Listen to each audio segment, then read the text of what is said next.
very much for that lovely introduction. It's nice to be here today with your writers group, and we're going to think about today writing with humour. So I hope that will be of interest and value to you in different ways. Hope you find it useful, perhaps also enjoyable. So let's think about humour and comedy and the different genres that there are. And then I thought it'd be interesting to hear just briefly from each person what your particular interest in writing with humour is, what kind of writing would you like to bring humour into, and in order to do a little practical stuff today on that. So the things I can think of, the genres that have humour in them, of course, fiction, novels, short stories, shorter fiction like digital fiction nowadays. I think every fiction genre is up for humour these days, and the publishers are looking for humour, and even the darkest, most horrific works often have humour in them these days, don't they? And that can bring benefits. There's drama, that kind of comedy in. There's of course the classic sitcom, sketches. There's poetry, verse and song. There's storytelling and monologue in traditionally used humour. There's stand-up comedy, of course, which features humour a lot, but is not just about being funny. And double act. Then there's kind of satire. There's non-fiction humour. Humour can be used in that. And there's improvisation. There might be other, genres, literary genres that I have forgotten. Anybody thinking? So humour is really very widely applicable, and I think essential to life. Really, it helps us get through life, doesn't it? We'll talk about what humour is and what it does in a moment, but it's a kind of universal thing. It occurs in all societies. It's a distinguishing characteristic of human beings. In fact, they've discovered some other species do use humour a little bit, but we're the most creative with it. So I wonder if we could just go quickly around the group, and if you want to, let me know what kind of writing you do or would like to do, and how you might like to use humour in that. Is that okay to do that? I'll just make brief notes so that I remember. Who would like to start?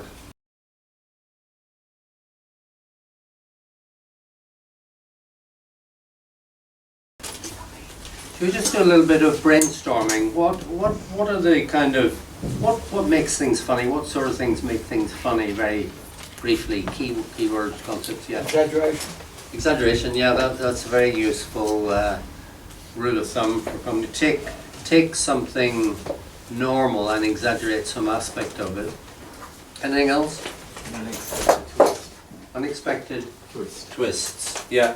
Yes, that's very. I think the unexpected is very basic humour. They do. I mean, I say that humour, comedy can be condensed down to recognition plus surprise. So recognition is something you're familiar with. Surprise is that you didn't know where it was going to go. An unexpected twist. In fact, most jokes, although jokes aren't the greatest of humour to me, but jokes and joke stories always have a twist in the end, don't they? It always surprises you. Punchline is in stand-up comedy is always, usually is a surprise or an exaggeration, a surprising exaggeration. What else? Ultra anxiety. Yeah. Someone like Woody Allen. Well, ultra anything, really. Yeah, extreme. I think extreme emotion is good for creating humour, isn't it? You were going to say something. I was going to say when a comedian sets something up like a joke, and then later on it's like repetition, and you come back to it again later. Back reference. Yes. is one of the kind of mechanics of humour. Yeah. Other ideas? Yeah. Contradiction, like a vegan butcher or something, or someone who's Yeah. a dog walker that's scared of dogs or something. Yes. Yes, that's. Yeah. Who was I was talking to about something before the group started, and we thought, I said we could do humour with that. Can somebody remember? It was to do with the number of people spreading their stuff all over the place. Oh yes, that's right. I noticed that people were being territorial. I thought they were being territorial. They weren't in this case, but people do spread out the stuff. You know, in a railway carriage, where people will take up 3 seats, and then when you ask them to move their stuff, they get really annoyed.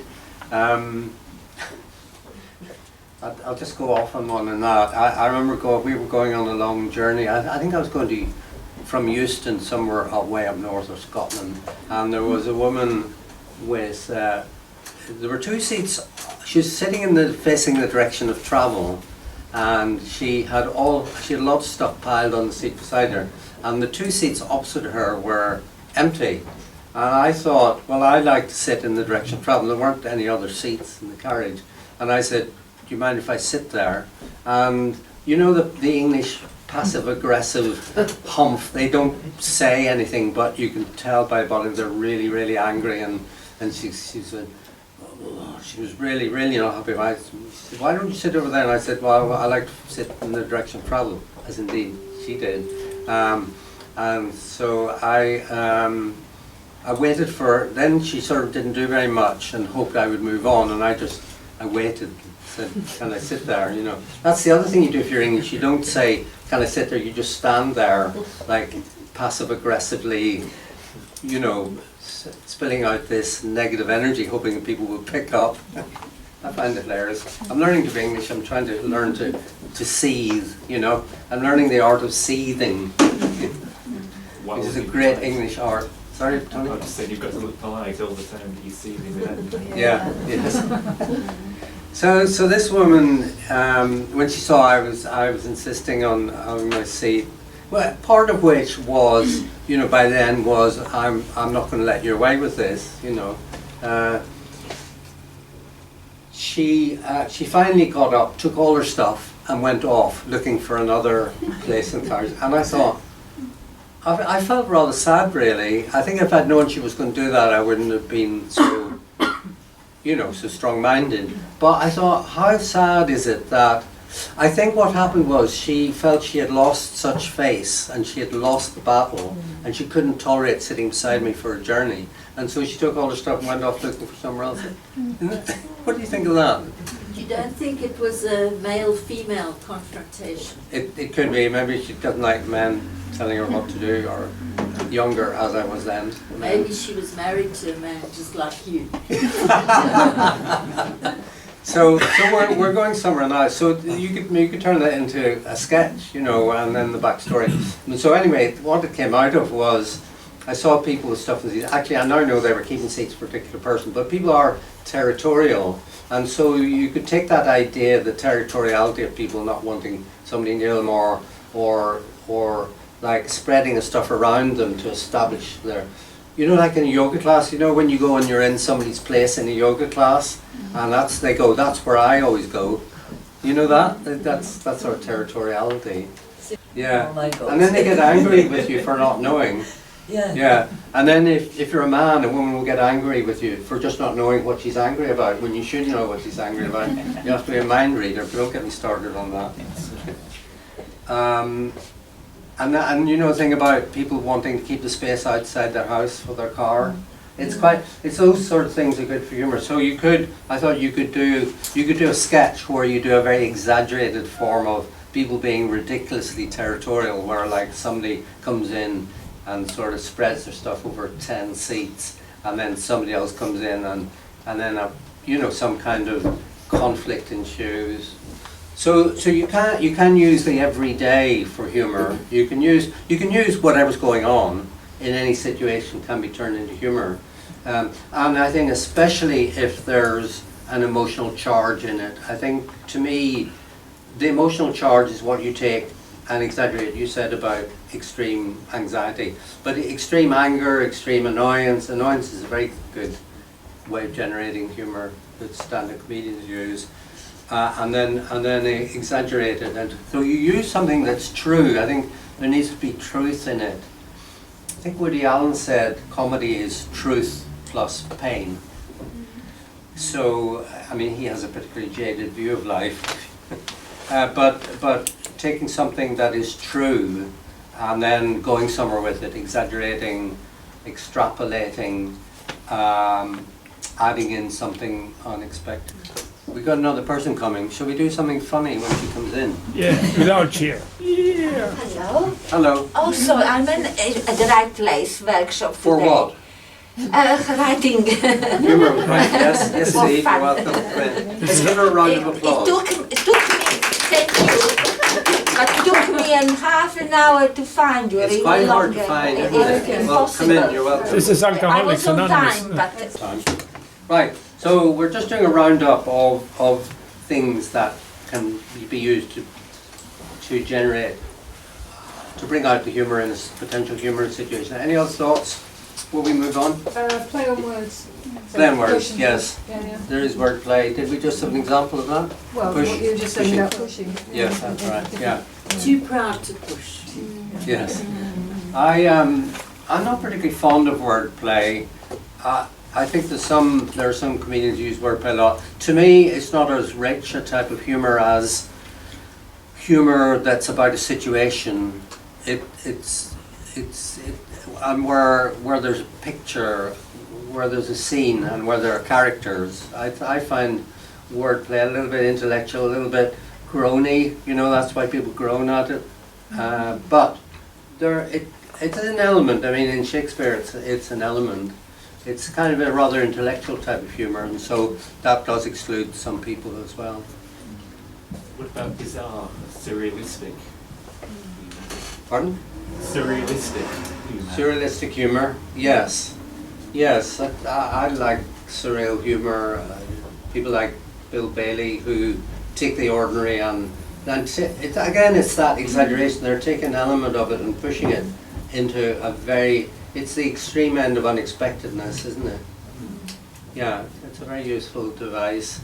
If you just think, what could I change here? This, like if you take an ordinary everyday activity, like, and then put it in an unusual situation, you can see, like let's think of some examples. So, what's an everyday situation, an everyday action or human activity? Hard to think of, aren't they? Everyday Going to things. the supermarket? Going to the supermarket, but if you then transpose that onto another planet or some kind of human situation where that would be extreme, like going supermarket shopping, in what kind of setting would that be surreal? In some kind of community, like an Amish community, maybe something like that, but they just don't do that. Tony's thinking of something. Just the underwater. Underwater, yeah, there we are. Supermarket shopping underwater. Yeah. In a onesie. In a onesie, yeah. Space. Yeah, that's good. On space, yeah. Now So, we're planning a so it's about being open-minded, isn't it? It's like open to unexpected possibilities, and that bring out your way of looking at things, your particular habits of thought, and so on. I think a lot of humour is about things going wrong, isn't it? It's not very funny when things go right and to expectation and so on. So it's more like in a sitcom or sketch. There's usually something going wrong, and it's usually unpleasant or inconvenient or disturbing or disrupting. Those are fruitful kind of additives to create humour. There was a lot about Brexit today, the program comedians, and they were amazing. Yes. Talking about Brexit. We were saying earlier you don't have to change much about the Brexit situation to make it ludicrous. sometimes people don't laugh at it because they're rather worried, but it is hilarious, really ridiculous. Here's a little example of humour I heard, an example of what you said. So there was an Irish stand-up comedian who was talking about the border implications in Ireland for around a Brexit agreement. And I don't know why people didn't think ahead of the referendum, oh wait a minute, do we want a sea border with Europe or do we want a land border with Europe, like Calais has? But anyway, so he was talking about this and he was saying, the border between Northern Ireland and the rest of Ireland is, it goes along the middle of the roads in some places. Yeah. And so he's doing this, he does these lines like, hang on Mary, get your passport out, I'm going to overtake this vehicle. And it's just winding all over the place. And the people who voted, never even thought of any of those consequences. No. But that's an example of just taking an idea and finding a ridiculous place where it can apply. Another principle for creating humour is bringing together things that are not usually thought of together, combining unexpected things together. Like Monty Python used to do the Ministry of Silly Walks, for example. The idea of a ministry, a government department, and the idea of city walks had never been combined before. So that incongruity, I guess it's called. There are some other guidelines you can use. The rule of three, have you heard of that? It's a very useful device. It's a very useful rhetorical device. If you're going to list a few things, it's more powerful to list 3 things than 2 things or 4 things. And it also can be funnier because it gives you this opportunity for recognition and surprise. So, I'll find an example in a minute. So, when you say that there are 3 things I want you to know about my mother-in-law, and you mention the first thing, and then you mention the second thing, and people say, oh, I see where this is going. And then you mention the third thing, and it isn't going where the people thought it was going. That's very valuable. It's the smallest number in which you can have recognition and surprise. I thought I'd bring along a few examples of humour that I like that kind of demonstrates these principles in practice. Woody Allen had a joke about, it's a bit dark, as much of his humour is about, he was saying that he's in analysis at the moment. When he said this, he's always in analysis. And he was in analysis in the past, and he was seeing a psychotherapist, and he was feeling suicidal, he said, but he couldn't go through with it because he was seeing a Freudian analyst, and Freudian analysts make you pay for the whole course ahead of time. That's very Woody Allen, isn't it? Joan Rivers is a comedian I like, and her stuff is a bit edgy sometimes. But one of her gags, I mean, these are very succinct forms of humour. One of hers is, she's very famous for all the plastic surgery she's had or did have, and she said, when I die, I'm going to donate my body to Tupperware, which I like, which she has since done. Here's some surreal humour, Tony. Steve Wright, very laconic, or used to be laconic, American humorist. He was very droll, very brief, and kind of unexpected and surreal. And he said 2 things. One of them, he said, a lot of people are afraid of heights. I'm afraid of widths. Heard that. And one that I liked, he said, If at first you don't succeed, don't try skydiving. Recognition and surprise. You think if at first you don't succeed, you think it's try again, but he takes it somewhere else. And it comes from his individuality. So the way you go with it is, I think it's good to let your individuality come through. There's an American comedian called Rita Rudner, and she says, she's talking about romance. She said, isn't it lovely when you meet that special person, the person that's for you, and you meet this person that that is going to annoy you for the rest of your life.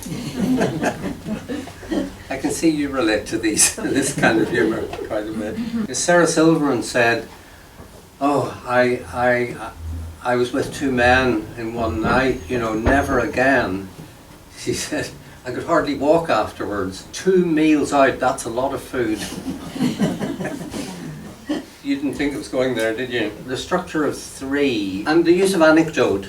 I think you can use the stories of things that have happened to you in humour a lot, even in poetry, in short story, in you can draw on it in fiction, and transfer. So, but the classic kind of story form in comedy is the joke, the joke that is a story. And one joke I like illustrates this, and illustrates the use of 3. The rule of 3 and how you can use it successfully. So this gentleman is very fed up with life, and he decides he wants nothing to do more with the human race. He's fed up with them. And he decides he's going to go into retreat somewhere. So he thinks he'll try and find a monastery that is silent, where you don't have to talk to people. And but he can't really find anything that's extreme enough for him. But then he comes across this monastery in Sussex where he goes and talks to the abbot, and he finds the abbot says, "Well, you can come to us and you can be in silent retreat for 7 years, and then you come out and you say 2 words, and then you can go back into retreat for another 7 years." And he says, "Perfect, sign me up." And he immediately signs. So he does first 7 years, he comes out and the abbot says, "What are your 2 words?" And the man says, "Cold floors." And he goes back into retreat, another 7 years, comes out, the abbot says, what are your 2 words this time?" And he says, "Bad food." He's had time to think about what to say. And then he goes back in for another 7 years, and he comes out, and the abbot says, "Well, what are your 2 words this time?" And he says, "I quit." And the abbot says, "Well, frankly, I'm not surprised. You've done nothing but complain since you came here." So that's an example of 3, isn't it? And going somewhere you didn't expect. And exaggeration. I just love the idea that 4 words of complaint is regarded as like 14 years of doing nothing. But it's kind of strange logic, isn't it? A lot of humour has its own logic. A lot of Irish humour has its own logic, doesn't it? Let's go to something a little bit practical. So, and then we'll have a break, and then we'll come back. And so some of you might have started getting some ideas and might want to use the break time however you want it, or develop ideas with another person. So what I thought we'd have is like the middle section of this 2-hour session could be like you're thinking about you're thinking about some development of your own work, your own writing, your own humour in it. It can be in whatever genre you want to work on. And it can be, you can sit there and write, you might want to get together with a couple of people. So I'm going to, after speaking now, I'm going to go around and see, make sure everybody's got an idea of what they want to do. And if there are people who are left over, don't know what to do, they might form a little writing group. So you might just start just writing down ideas. You might take something that's been mentioned already in this session, or you might have something you've been working on before that you can see ways of bringing humour into it. You might want to call me over and ask for support with some ideas. So is that a worthwhile thing? We've set this up so I've got a writing space. Everybody okay about doing that? I'll give a couple of potential exercises that if you want to do, rather than, you know, if you weren't thinking of anything to do. One good exercise is to rant about something that you feel annoyed about. And that's how a lot of stand-up comedians, you know, take something like, I'm really annoyed about traffic cones, you know, and then you say, and then you just think traffic cones, what? Oh yeah, people who don't want you to park outside their house get their own traffic cones and put them there so that nobody will park there. Oh, another thing that annoys me about traffic cones is blah blah blah, or traffic wardens. Just ranting is quite a good way of generating humour. Think of an incident in your own life that had some suitable, promising components for humour, like something went wrong, it was, you know, it was embarrassing, or everything went wrong, and there's truth in it, but then exaggerate. You can then build upon it to make you don't have to stick to the details of it. That's a good way of generating humour and comedy. So take something that actually happened to you that had an emotional charge and that has some element of truth in it, and then take it as a starting point to develop from. Another good way of doing personal humour is about talking about your defects, because the faults of humanity are a very good source of humour. So you can think about, I'm going to tell you something about me. When I go to dinner parties, I really get annoyed if people haven't got the food ready. When I get there, I get really hungry. I start drinking on an empty stomach. They're still not serving the food. I'm getting more and more angry, low blood sugar.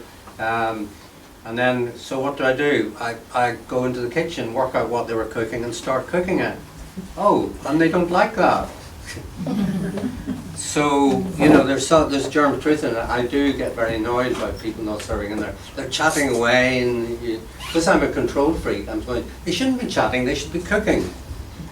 So it's about my own defects. That could be promising. And I'm talking about as a kind of monologue that a comedian does, but the same could go into other forms of literature. You know, it could be a description of a character in the story, it could be a poem about people and who don't serve dinner on time, it could be a song.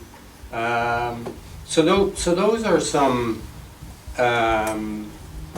exercises where you can create humour. Another one is to take an ordinary incident and set it in a different context, which is unexpected and surreal, like somebody doing, you know, describe something that happens, but it's in a different environment, like your example of the supermarket shopping underwater, or like a romantic dinner, like but set, I don't know, on the top of a mountain or something. What happens? Just think it through. What could happen?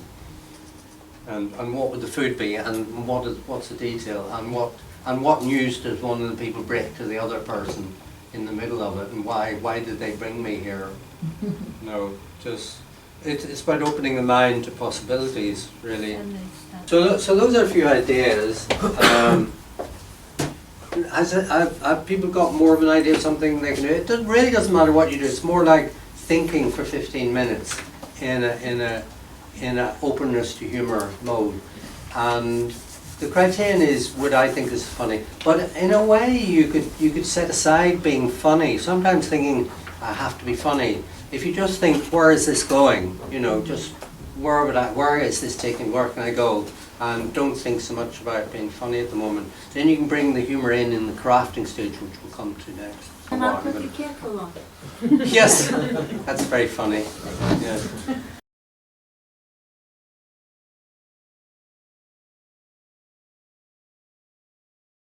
So, right, welcome back from the working break. It looked like you were very productive, and mostly, or at least had an enjoyable chat with people, or both. Well, has it been worthwhile doing this?